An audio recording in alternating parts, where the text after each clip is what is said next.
We were in Hampshire, which was just over here.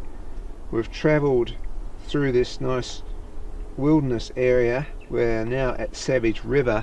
What we plan to do is go between Savage River and Corinna. It's basically just a dirt road through there, and we'll probably be doing highway patrols, driving up and down, seeing what we can spot. We'll camp halfway between. We really believe this is a really good spot for thylacines. If they're still out there, it's probably in this area somewhere. So around these areas is where we're going to be looking.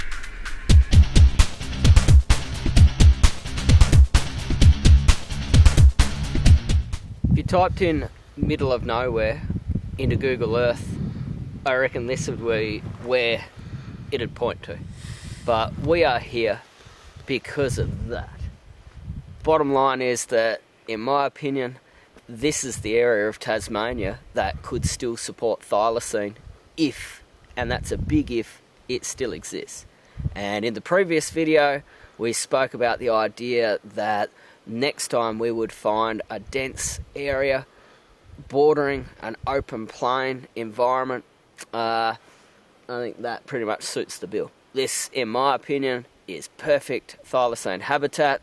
And bottom line, it's got historical record of thylacine and many bounty systems that have been paid out. Somewhere down that way, there's even a place called Corinna, which is an Aboriginal word that means thylacine, Tasmanian tiger. So, what could be better?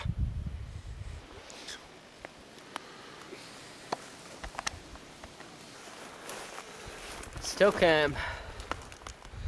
I'm thinking it probably needs to be set up near some sort of game trail. So maybe where this copse of trees and this tree line meets this sort of button grass plain, if we can find some activity of animals and particular game trail that would ease movement through this terrain, I think we put it there.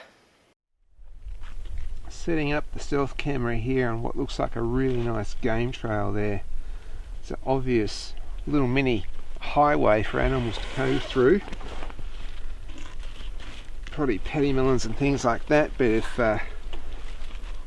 those sort of animals go through, predators will go through also to try and find these animals. I'm setting the stealth cam up right there.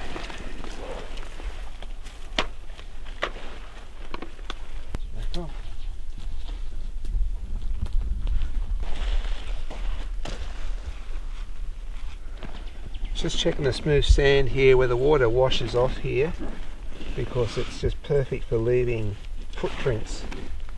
And so we're in thylacine country, so if they are to move along here, this would leave a nice track, so it's worth checking all these.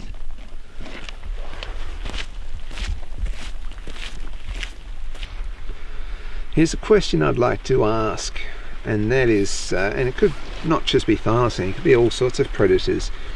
If you're camping and you cook up some sausages and meat and you've got that smell going through the forest, surely that would spark the curiosity of a predator. So that's a question I'd probably ask a lot of people who may have seen them. Were they having a barbecue beforehand?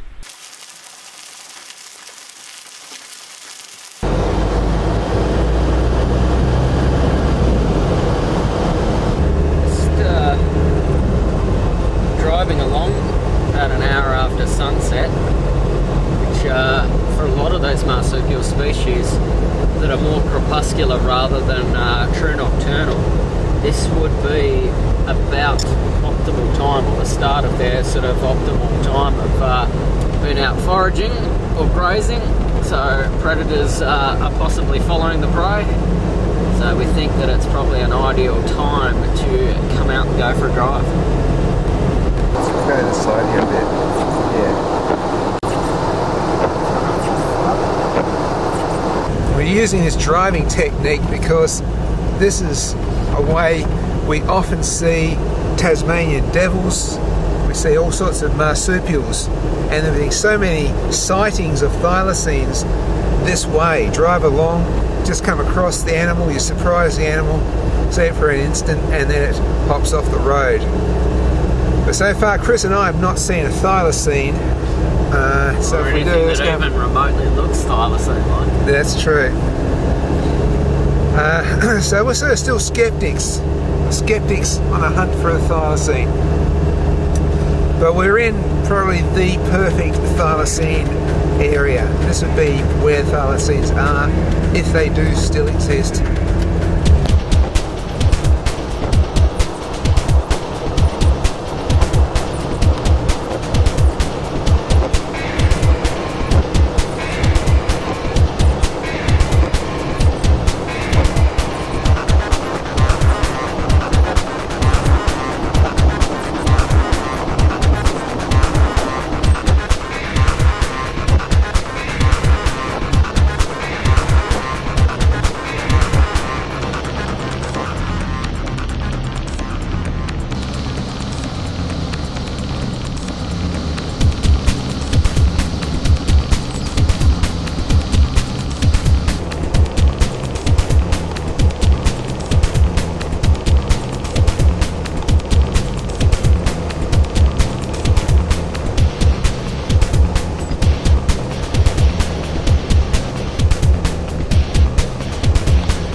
Last night at Hampshire we were walking around. I feel that walking around might actually frighten some animals away. It is a legitimate way of seeing animals, but another way of seeing animals is to basically be in a hide, and sometimes vehicles provide the perfect hide. I'm going to be sleeping in my van, Chris is going to be sleeping in his four-wheel drive, and we're just going to be very quietly observing occasionally and listening to see what could be coming around here, walking by, sniffing by. We'll hear it, we may see it, we may spotlight it. We'll see what happens. It's exciting.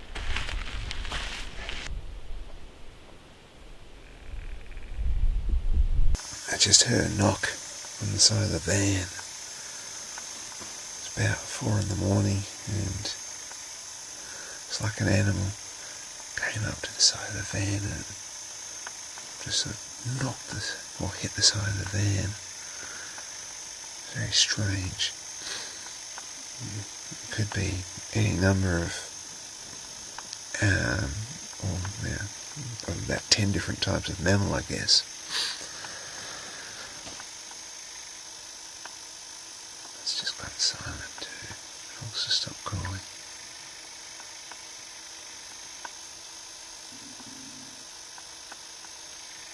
Started up again.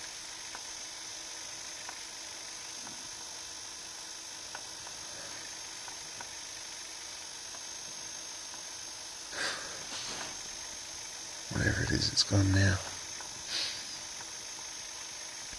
There's sort of like a knock, like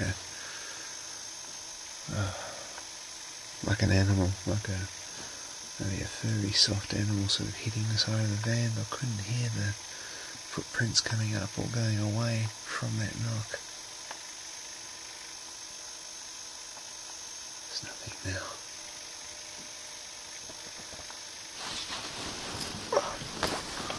Get back to sleep. It's hard to sleep though when there's a bit of excitement happening. Whereas I'm a skeptic about there being thylacines out there. There's just that one part of me that, would like to believe, and it's just that element of doubt that maybe, possibly there could be thylacines out there, and it's very, very, exciting. I'll sort of see how I can sleep now, I don't know.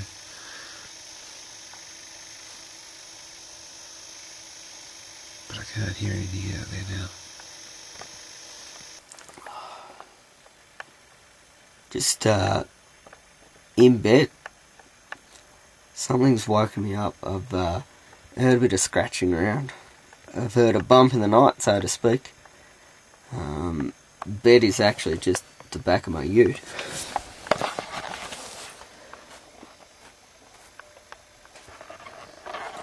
I threw down my swag after getting in pretty late, and so ultimately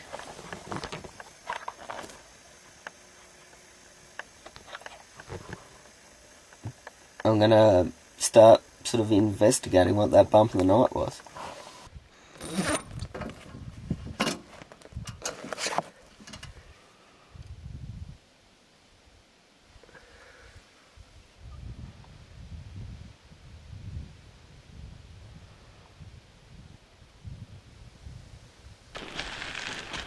Last night while I was sleeping here, I heard this thud which actually startled me a bit. I was trying to work out in my mind what could it be. It could just be just one of those things that go bump in the night that we can't explain.